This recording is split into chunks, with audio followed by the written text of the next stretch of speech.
এনকেডিএর chairman Sovan Chattopadhyay, new town Kolkata development অথরিটির chairman Sovan Chattopadhyay. আরো বিস্তারিত জানাবে আবির, রয়েছে আমার সঙ্গে। আবির, কলকাতার প্রাক্তন মেয়র তথা রাজ্যের প্রাক্তন মন্ত্রী শোভন চট্টোপাধ্যায় 7 বছর পর প্রশাসনের পদে ফিরলেন। যেটা জানতে পারা যাচ্ছে যে শুক্রবারই রাজ্য সরকারের তরফ থেকে একটি বিজ্ঞপ্তি প্রকাশ হয়েছে এবং সেই বিজ্ঞপ্তিতে উল্লেখিত হয়েছে নিউ টাউন কলকাতা উন্নয়ন কর্তৃপক্ষ বা এনকেডিএর চেয়ারম্যান হলেন শোভন চট্টোপাধ্যায়।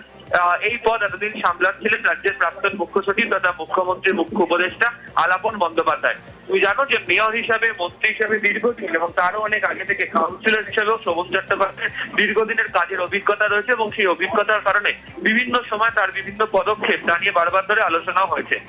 প্রসঙ্গত দুদিন আগেই সূত্রের খবর, পাহাড় সফরে যখন ছিলেন মমতা বন্দ্যোপাধ্যায় সেই সময় আচম্বিতে সাক্ষাৎ হয় শোভন চট্টোপাধ্যায়, তাদের সংক্ষিপ্ত বৈঠকও তাদের মধ্যে হয়েছিল। তারও আগে আমরা দেখেছিলাম যে সেপ্টেম্বর মাসের 22 তারিখে অভিষেক বন্দ্যোপাধ্যায়ের সঙ্গে হচ্ছে শোভন চট্টোপাধ্যায় তিনি একটি বৈঠক করেছিলেন এবং সূত্র মারফত যেটা জানতে পারা গিয়েছিল তখনই উল্লেখিত হচ্ছিল তার যে ক্ষতগুলো ছিল সেগুলোতে প্রলেপ করতে শুরু করেছে। তিনি হয়তো শীঘ্রই সক্রিয় রাজনীতিতে ফিরবেন, কিন্তু তারই মধ্যে দেখতে পাওয়া গেল যে তার সঙ্গে সাক্ষাতের 48 ঘন্টার মধ্যে তাকে এনকেডিএর চেয়ারম্যান পদে নিয়ে আসা হলো।